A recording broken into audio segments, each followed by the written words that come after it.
వాక్య పరిచర్య కొరకు దైవదాసునికి అప్పగిస్తున్నాం.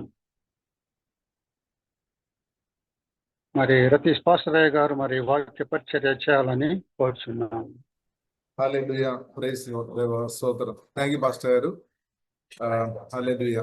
ప్రియులారా, దేవుని మహాకృపను బట్టి మనం కలిసి ప్రార్థన చేయడానికి, ఆరాధన చేయడానికి దేవుడు చూపిన కృపవలన ఆ కృపను బట్టి దేవుని స్తుతిస్తున్నాం. కూడిస్తున్న అందరిని బట్టి హృదయం దేవుని స్తుతిస్తున్నాం. దేవుడందరిని దీవించినాక ప్రియులారా, ప్రార్థన పూర్వక వాక్యంలోనికి వెళ్దాం. పరిశుద్ధాత్మ దేవుడు ప్రియులారా మనకు సహాయం దయచేయనాక. మొదటి తిమోతికి రాసిన పత్రిక 6వ అధ్యాయము 17వ వచనం నుండి ప్రియులారా మనం చూసినట్లయితే ఇలాగా రాయబడింది. ఇహమందు ధనవంతులైన వారు గర్వశులు కాక అస్థిరమైన ధనమునందు నమ్మిక ఉంచగా సుగముగా అనుభవించుటకు సమస్తమును మనకు ధారాళముగా దయచేయు దేవుని నందే నమ్మిక ఉంచుడని ఆజ్ఞాపించును. ఇప్పుడు ప్రియులారా మనం చూసినట్లయితే ఇహమందు ధనవంతులైన వారు మనం చూడవచ్చు. ఆత్మీయంగా ప్రియులారా ధనవంతులుగా ఉన్నవారును ప్రియులారా మనం చూడవచ్చు. సరే, కాబట్టి పరిశుద్ధ గ్రంథం ప్రియులారా మనకు నేర్పిస్తుంది. ఈ వాక్యం విన్న ప్రత్యేకంగా వాక్యం ద్వారా పరిశుద్ధాత్మ కొత్తగా జన్మించని మీరు చేతిలో డబ్బున్నా లేకపోయినా కూడా ఇన్క్రైస్ట్ మీరు ధనవంతుడే. ఎందుకంటే మన దారిద్ర్యం యేసుక్రీస్తు సిలువలో మోసుకొని మరణించింది. ఎందుకంటే మీరు మీరు దారిద్ర్యములో లేదంటే ఒక దరిద్రుడుగా మీరు ఉండవద్దని జీవంగలిగిన దేవుడు కోరుతుంది. కేవలం మీకు ఆ కోరిక లేదేమో, కానీ తండ్రిగా జీవంగలిగిన దేవుడు పిల్లల కోరుతున్న మీరు ధనవంతులు ఉండాలి. అదే మనం 2 కొరింథీయులు 9వ అధ్యాయంలో పిల్లల మనం చూడవచ్చు. యేసుక్రీస్తు కలువరి సిలువలో ప్రాణం పెట్టినప్పుడు మన దారిద్ర్యం సిలువలో మోసుకొని మరణించి క్రీస్తునందు ప్రియులారా మనల్ని ధనవంతులుగా మార్చుకోవడానికి కొరకే ప్రియులారా యేసుక్రీస్తు దరిద్రుడుగా సిలువ మరణం ద్వారా దరిద్రుడుగా ఆ స్థాయి అనుభవించుడు పరిశుద్ధ గ్రంథం మనకు నేర్పిస్తుంది. కాబట్టి యేసుక్రీస్తు ఒక మరణం ఆయనకి చాలా ఉద్దేశాలు ఉంది. దానిలో ప్రాముఖ్యమైన చాలా ఉద్దేశాలు ఉంది. దానిలో ఉన్న ఒక ఉద్దేశం ప్రియులారా మనం చూసినట్లయితే మీరు ధనవంతులుగా ఉండడానికి అనమాట. మీరు ధనవంతులుగా ఉండడానికి కొరకు కూడా ప్రభు మరణించామని పరిశుద్ధ గ్రంథం మనకు నేర్పిస్తుంది. ఇక ముందు ధనవంతులైన వారు గర్వశులు కాక అస్థిరమైన ధనమనందు నమ్మిక ఉంచారు. కాబట్టి పరిశుద్ధ గ్రంథం మనకు నేర్పిస్తుంది ఈ భూ సంబంధమైన ధనం మీదే ప్రియులారా మనం మనసు పెట్టవద్దు అనమాట. ఎందుకంటే డబ్బు వస్తుంది పోతుంది, డబ్బు మన చేతిలో వస్తుంది, ఖర్చు అవుతుంది. కాబట్టి ధనం గురించి పరిశుద్ధ గ్రంథం మనకు నేర్పిస్తుంది. అది అస్థిరమైన ధనం. అస్థిరమైన ధనమునందు మనం దాని మీద మనం మనసు పెట్టవద్దు అనమాట. డబ్బు వస్తుంది పోతుంది, అది ఖర్చు చేయడానికి కూడా మాత్రమే. హల్లెలూయా. కానీ గొప్ప విషయం ఏంటిది అంటే జీవం కలిగిన దేవుడు స్థిరం అన్నమాట. జీవం కలిగిన దేవుడు, అదే బైబిల్ మనకు నేర్పిస్తుంది. మన తండ్రి, మన దేవుడు నిత్యరుగు తండ్రి అనమాట. నిత్యం ఉన్నామని, ఏం మార్పు లేదు. దేవుని యొక్క ప్రేమ గాని, దేవుని యొక్క శక్తి గాని, దేవుని యొక్క జ్ఞానం కానీ ప్రియులార విషయంలో ఏమాత్రం మార్పు లేదు. దేవుని యొక్క శక్తి కానీ, దేవుని యొక్క మార్పు కానీ ప్రియులార మనం చూస్తున్నట్లయితే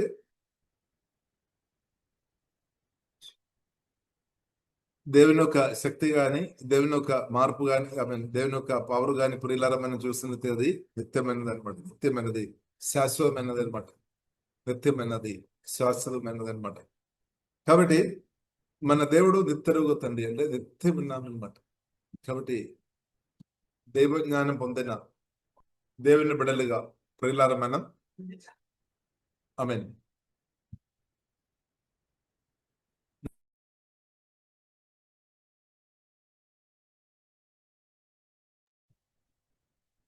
ప్రియులారా ప్రియులరా, కాబట్టి మన దేవుడు ఉత్తరగు తండ్రి అన్నమాట. కాబట్టి స్థిరమైన దేవుడు, జీవగలిగిన దేవుడు మన దేవుడు తండ్రి. కాబట్టి స్థిరమైన దేవుడిలో మనం ఆశ్రయిస్తాం. కొందరు మనం చూసినట్లయితే ఆస్తిపాస్తి మీద గాని, డబ్బు మీద గాని దేవుని కంటే ఎక్కువ ట్రస్ట్ చేస్తారని వారు మనం చూడవచ్చు. తర్వాత నిరాశ, డిప్రెషన్, బాధలో మునిగిపోయే ఆ పరిస్థితులు వారు బ్రతికినట్టు మనం చూడవచ్చు. కానీ ఈరోజు పరిశుద్ధ మా దేవుడు చెప్తున్న విషయం, నీవు నిరాశ చెందాల్సిన అవసరం లేదు. నువ్వు డిప్రెషన్ లోతు అనుభవంలోనికి వెళ్లాల్సిన అవసరం లేదు. ఇప్పుడైతే జీవగల దేవుళ్ళు ఆశ్రయిస్తున్న నీవు నిరాశ అనుభవంలో వెళ్ళలేదన్నమాట, డిప్రెషన్ లో వెళ్ళలేదు. జీవగల దేవుళ్ళని ఆశ్రయిస్తున్న నీవు సిగ్గుపడలేదన్నమాట. ఎందుకంటే జీవగల దేవుడు. కాబట్టి ఈరోజు ప్రియులార, పరిశుద్ధాత్మ దేవుడు మాట్లాడుతున్న విషయం ప్రియులార మనం చూసినట్లయితే, మన సొత్తు, మన ఆస్తి, గొప్ప ఆశీర్వాదం మన తండ్రి, మన జీవగలిగిన దేవుడు అనమాట, మన యేసయ్యని. ఈ సత్యం గ్రహించిన వారిని బట్టి దేవునికి స్తోత్రం. కాబట్టి ప్రియులారా, సుఖం. కాబట్టి ఇంకా మన దేవుడు ప్రియులార మనం చూసినట్లయితే, దేవుడు ప్రియులార చూసినట్లయితే సుఖముగా అనుభవించడానికి, సుఖముగా పరిశుద్ధ గ్రంథంలో అలాగా రాయబడింది. నా బైబిల్లో అలాగా రాయబడింది, నీ బైబిల్లో కూడా అలాగా రాయబడింది అని నమ్ముతున్నాం. చూడండి, సుఖముగా నీవు అనుభవించాలి, ఆశీర్వాదాలు అనుభవించాలి, సంతోషంతో ఉండాలి అనమాట. చూడండి, సుఖముగా అనుభవించడం పాపం కాదనమాట. సుఖముగా ఆశీర్వాదాలు నీవు అనుభవించాలి, నీ భార్య అనుభవించాలి, నీవు అనుభవించాలి, నీ పిల్లలు అనుభవించాలి, మీ తల్లిదండ్రులు అనుభవించాలి. ఇలా దేవుని చిత్తమే అది. చూడండి, సుఖముగా అనుభవించడానికి సమస్తమని రాయబడింది. దానిలో అన్నీ ఉంది అనమాట. నీకు ఏదైతే అవసరం అదనమాట. సమస్తము దేవుని చిత్తానుసరం సమస్తమును మనకు కొద్దే కాదు. చూడండి, ఆ మాట చాలా గొప్పది. ధారాళముగా యేసునామములో జీవగల దేవుల్లో ఆశ్రయిస్తున్న నీకు జీవగల దేవుడు ధారాళముగా ఆశీర్వాదం, సమృద్ధి అనుభవించినాక. ఇప్పుడు సమృద్ధి పాపం కాదు, ధారాళంగా అనుభవించడం పాపం కాదు. అది ధారాళముగా మీకు ఉండే ఏమవుతుంది, అదే నిండి పొర్లే అనుభవం అనమాట. అదే నిండి పొర్లే అనుభవం అనమాట. అదే నిండి పొర్లే అనుభవం అనమాట. స్తోత్రం. ధారాళముగా అనుభవం, ధారాళముగా దయచేయు దేవుని అందే నమ్మిక ఉంచాలి. ధారాళముగా దయచేయు దేవుని, చూడండి, ధారాళముగా దయచేయు దేవుని అందే నమ్మిక ఉంచుడని ఆజ్ఞాపించు. కాబట్టి మన జీవగల దేవుడు ధారాళముగా మనల్ని దీవించే దేవుడు అనమాట. దానికంటే ఎక్కువ దీవించేవాడు లేదని అర్థం. ఇప్పుడు జీవగల దేవుడు ఆశ్రయిస్తాను నిన్ను.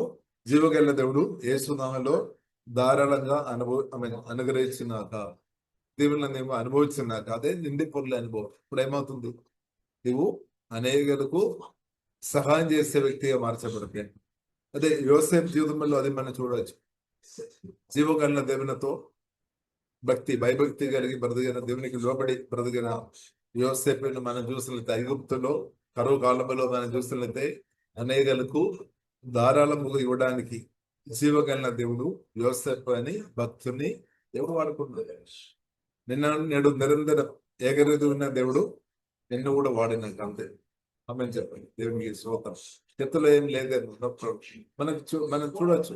యోసేపు చేతులు ఏముంది ప్రియులారా? యోసేపు చేతిలో ఏముంది?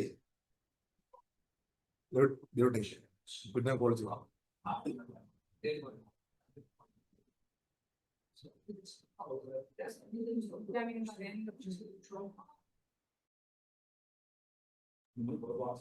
కాబట్టి ప్రియులారా, మనం చూసినట్లయితే జీవం కలిగిన దేవుడు ఉన్నాడు. జీవం కలిగిన దేవుడు యోసేపు చేతులు ఏముంది ప్రియులారా? మనం చూడవచ్చు. బావిలో యోసేపు పడే ఏముంది తన చేతులు? దానికి ముందు మనం చూడవచ్చు, తండ్రి చేత యోసేపు పంపబడ్డాడు, యాకోబు చేత సహోదరుల దగ్గరికి పంపించామని కూడా, ఆహారం ఇచ్చి పంపించాం డాడీకి. అప్పుడు ఆహారం ఉంది. కానీ బావిలో పడిన సార్లు ఉన్నప్పుడు ఏముంది? బావిలో పడినప్పుడు యోసేపు చేతులు ప్రియులారా ఏముంది? ఇంకా అమ్మబడినప్పుడు, బానిసగా అమ్మబడిన యోసేపు చేతుల్లో ప్రియులారా ఏముంది? బానిసగా ఉన్న వ్యక్తి చేతుల్లో ఏముంది ప్రియులారా? ఇంకా పోతిఫర్ ఇంటిలో తప్పు చేయలేదు, పాపం చేయలేదు, పరిశుద్ధ గారు గట్టిగా నిలబడాము, నిందలు అవమానాలు వచ్చాం. కానీ తన చేతిలో ఏముంది? ఒకటి చెరస్థాల్లో పంపించాము. యోసేపు చేతిలో ప్రియులారా ఏముంది? డబ్బు ఉందా? ప్రియులారా మనం చూస్తే డబ్బు లేకపోయినా కానీ ఒకటి ఉంది అనమాట. జీవం కలిగిన దేవుని పిలుపు పొందిన యోసేపు గొప్ప అభిషేకం కలిగి ఉన్నాము, దేవుని శక్తి కలిగి ఉన్నాము, దైవ జ్ఞానం కలిగి ఉన్నాము, దేవుని స్వరం వినే స్థాయిలో ఉన్నామన్నమాట. అంటే ఆత్మీయంగా చాలా ఉన్నతమైన స్థాయిలో యోసేపు ఉన్నామన్నమాట. భూసంబంధమైన ఆశీర్వాదాలు లేకపోయినా కానీ ఆత్మీయమైన ఆశీర్వాదాలు సమృద్ధి ఉంది. అంటే జీవం కలిగిన దేవునితో లోతైన సహవాసములో ఆ ప్రేమ సహవాసములు ఉన్నామన్నమాట. యోసేపు జీవం కలిగిన దేవుని యొక్క ప్రేమలో యోసేపు పడామన్నమాట. ఇప్పుడు ఎంతమంది ఉన్నారు జీవం కలిగిన దేవుని యొక్క ప్రేమలో పడిన స్థాయిలో నీవు ఉన్నావా? జీవం కలిగిన దేవుని యొక్క ప్రేమలో నీవు పడాలి. పడలేని వారు ఉంటే పడాలి. యేసే ప్రేమలో నీవు పడాలి. ఆమేన్, హల్లెలూయా. కాబట్టి జీవం కలిగిన దేవుని యొక్క ప్రేమలో యోసేపు లోతుగా పడాను. అంటే ఆ ప్రేమలో మునిగామన్నమాట. ప్రేమలో మునిగా అందుకొరికే ప్రియులారా మనం చూసినట్లయితే అందమైన ఐగుప్తు రాలిన స్త్రీ పిలిచినప్పుడు కూడా అందం యోసేపు హృదయాన్ని ప్రభావం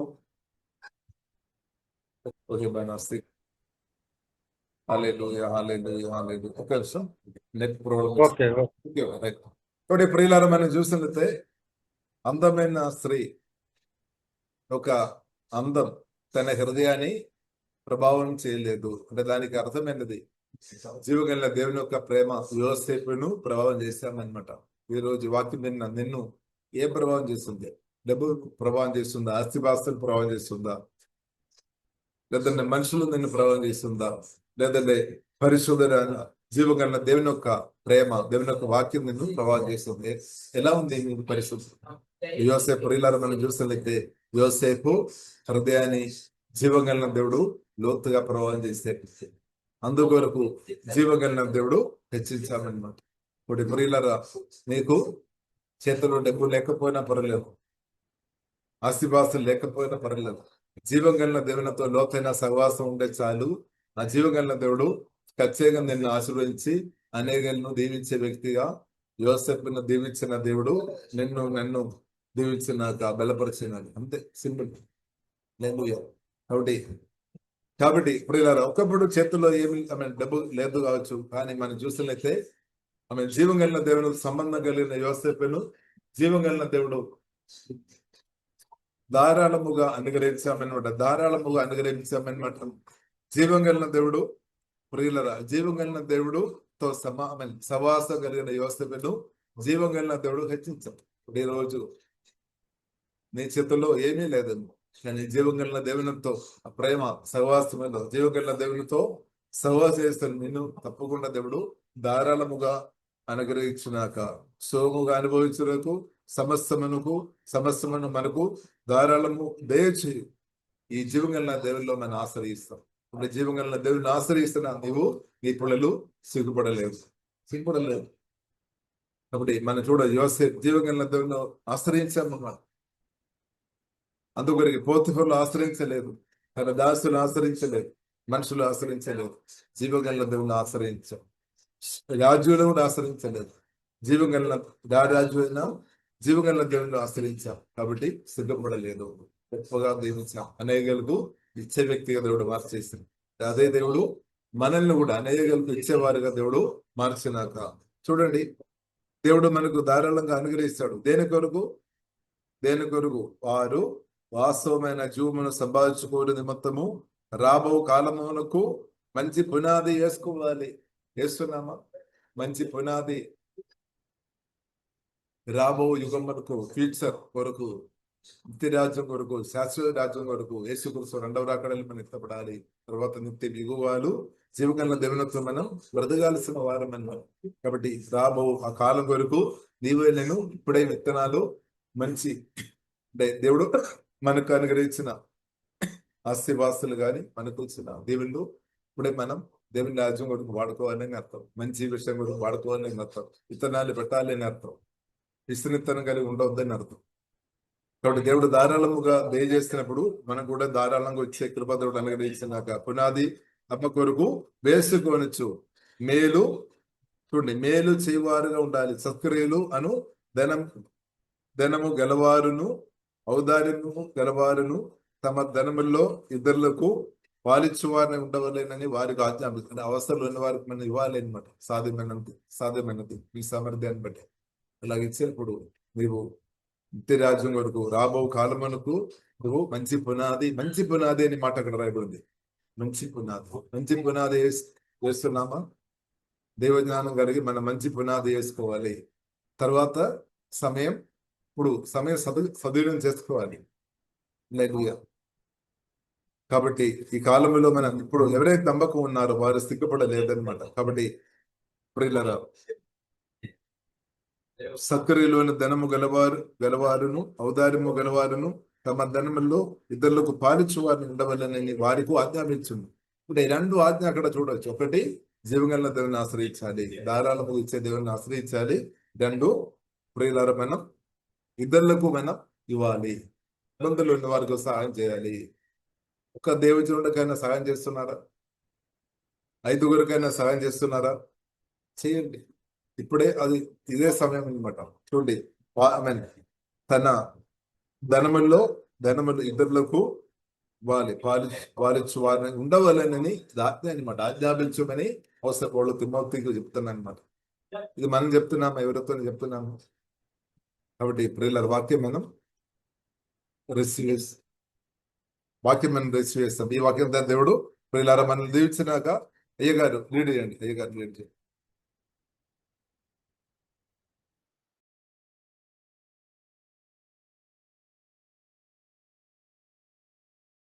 మరి మహిమ పరిచినందుకై దేవుని యొక్క నామానికి స్తోత్రములు చెల్లించుకొనిచున్నాం.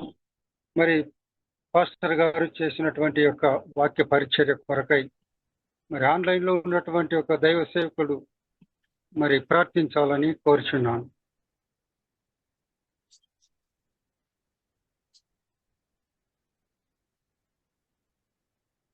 ప్రతి పాస్టర్ గారు చేసిన ప్రసంగాన్ని బట్టి, వాక్య పరిచర్యను బట్టి దేవునికి కృతజ్ఞతాస్తులు చెల్లించడం మరి ఒక పాస్టర్ గారు ప్రార్థించాలని కోరుచున్నాను. ప్రార్థించండి. ఎవరైనా ప్రార్థన చేయండి సహోదరులు. నరసింహరావు పాస్టర్ గారు.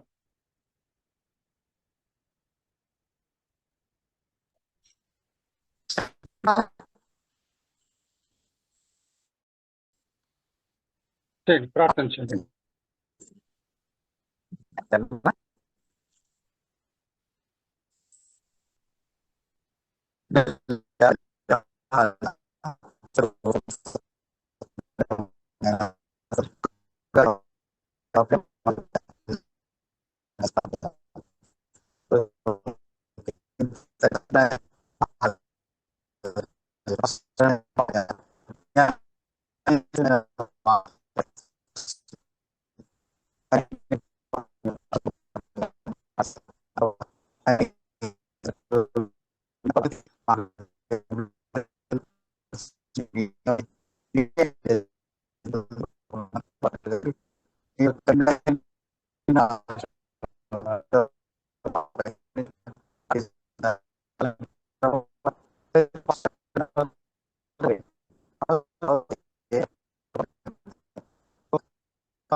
ఆమేన్. దేవునికి స్తోత్రం. చక్కటి ప్రార్థన ద్వారా దేవుని మహిమపరిచి